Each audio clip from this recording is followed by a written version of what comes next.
They tell me that I'm never. Halo semua, salam sejahtera Malaysia, tuan-tuan dan puan yang amat dihormati. Saudara-saudara, terima kasih karena terus setia dan bersama di dalam channel ini. Baru-baru ini kita dikejutkan dengan berita di antara Tun Dr. Mahathir dan juga Ahmad Zahid Hamidi. Ini berkaitan dengan nama penuh Tun Dr. Mahathir bin Mohamad. Rupanya, dalam satu perlawanan di antara Zahid dan Mahathir, satu perkongsian daripada Malaysia Gazette bertarikh 26 Ogos, tiba-tiba Mahathir membuat pengakuan ini. Nama saya Mahathir Mohamad, bukan Mahathir, anak lelaki Iskandar Kuti, kata Tun Mahathir. Bekas Perdana Menteri Tun Dr. Mahathir Mohamad berkali-kali dan berterusan mendakwa namanya bukan Mahathir, anak lelaki Iskandar Kuti, seperti didakwa oleh Datuk Seri Ahmad Zahid Hamidi pada tahun 2017. Kata bekas Perdana Menteri itu, Ahmad Zahid yang juga Presiden UMNO, sebenarnya telah menipu berkaitan dakwaan tersebut. Kononnya, beliau memiliki atau melihat kad pengenalan biru menyatakan namanya mempunyai bin Iskandar Kuti. Nak cakap Zahid menipu, kita tak ada bukti. Nak cakap Zahid berkata benar, pun kita tak ada bukti. Jadi mana satu yang benar? Nama Mahathir bin Iskandar Kuti itu bukan nama saya. Apabila Ahmad Zahid, defendant, kata Mahathir anak lelaki Iskandar Kuti, saya tahu beliau berbohong. Kuti-kuti ini tidak wujud. Sepanjang masa sejak saya lahir sehingga lulus jadi doktor, tidak ada sesiapa yang pernah menggelar saya Mahathir Iskandar Kuti. Ahmad Zahid berbohong. Nama saya adalah Mahathir bin Mohamad, bukan Mahathir bin Iskandar Kuti. Untuk makluman, bapak saya berasal dari Pulau Pinang dan seorang Melayu, di mana nenek moyang saya mempunyai darah yang berketurunan dari negeri selatan India, yaitu Kerala. Ibu saya pula berasal dari Kedah dan masing-masing berketurunan Melayu sejati, katanya di hadapan Pesuruh Jaya Tinggi Gan Techio. Beliau berkata demikian ketika perbicaraan saman olehnya terhadap timbalan Perdana Menteri Ahmad Zahid di Mahkamah Tinggi.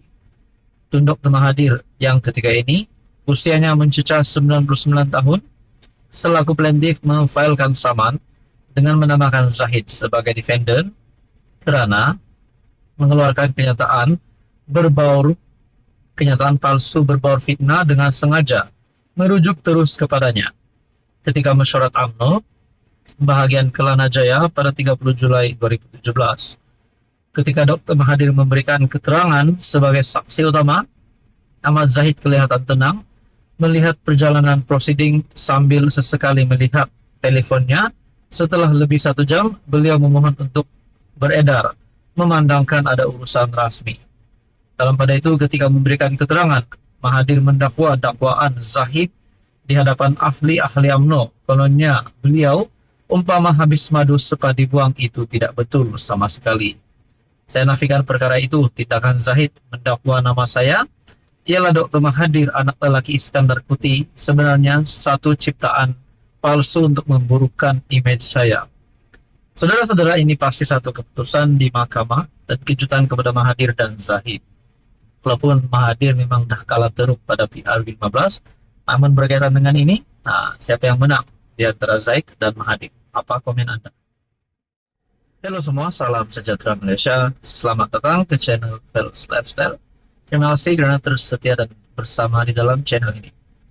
Baru-baru ini kita dikejutkan dengan satu isu yang melibatkan bekas Perdana Menteri, ucapan bekas Perdana Menteri yaitu Mahyadin, yang akhirnya membawa kepada beliau didakwa di Mahkamah Session Gua Musang. Berkaitan dengan ini, sudah pasti isu 3R ini menjadi satu perkara yang amat sensitif dan tidak boleh dinormalisasikan oleh rakyat Malaysia.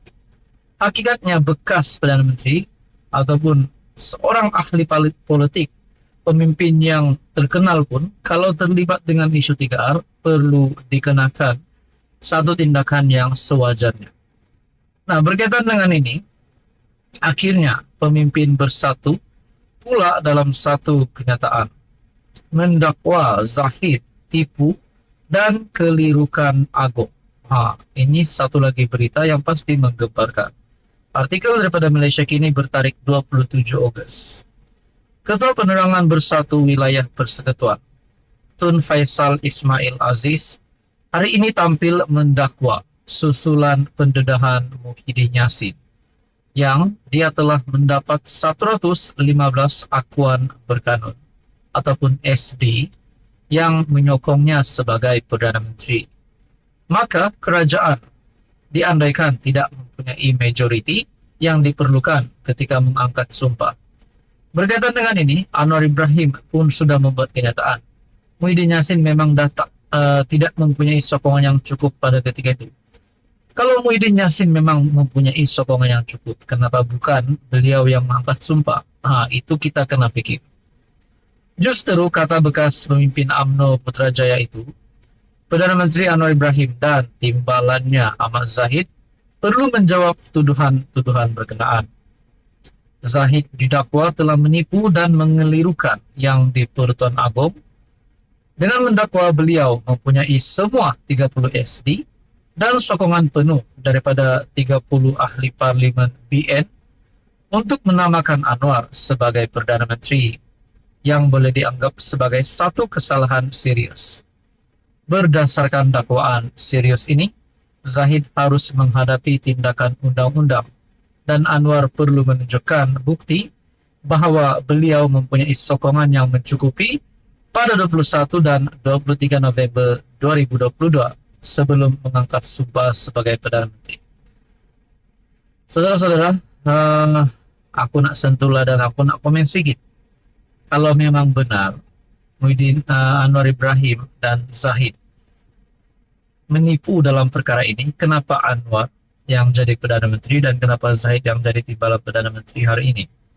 Adakah ini satu pembawaan bahwa kerajaan hari ini adalah tidak sah? Tidak boleh juga kita cakap begitu, karena Anwar Ibrahim sudah mengangkat sumpah sebagai Perdana Menteri. Adakah ini satu lagi tindakan daripada kepimpinan pembangkang coba untuk menjatuhkan Anwar dengan cara membuat kenyataan mendakwa Zahid tipu dan kelirukan Agong? Berkaitan dengan ini, apa komen Anda? Sekian saja, sekian bersama di dalam channel ini.